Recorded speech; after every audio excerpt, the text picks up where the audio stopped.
because the police, obviously very sorely stretched, concentrated their efforts on the town centre. Now, one of the people who thinks that is Ayyaz Choudry, who's local estate agent.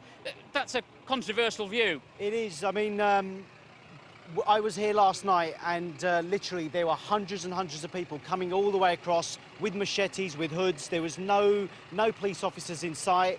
You know, the main town centre, it seems they were all coming from there, so that was protected. This area, they left us completely alone. They didn't make any sort of presence in the area. Well, Malcom Wickes, the Labour MP for Croydon North, has just come down here to talk to some of his constituents. What do you make of what's happened?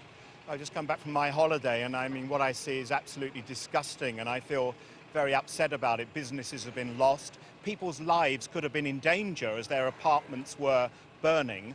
And I understand the feeling of local people that they feel they were let down by the local police. Now, the police officers on duty, the fire officers too, were brave and heroic, but there simply weren't enough police resources to protect people here in Croydon. But what about tonight? You know, 16,000 officers in London. Will that be enough?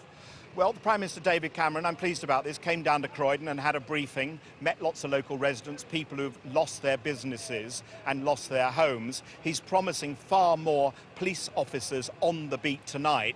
We'll have to see if that does the job. You know, if it doesn't do the job, we shouldn't rule anything out.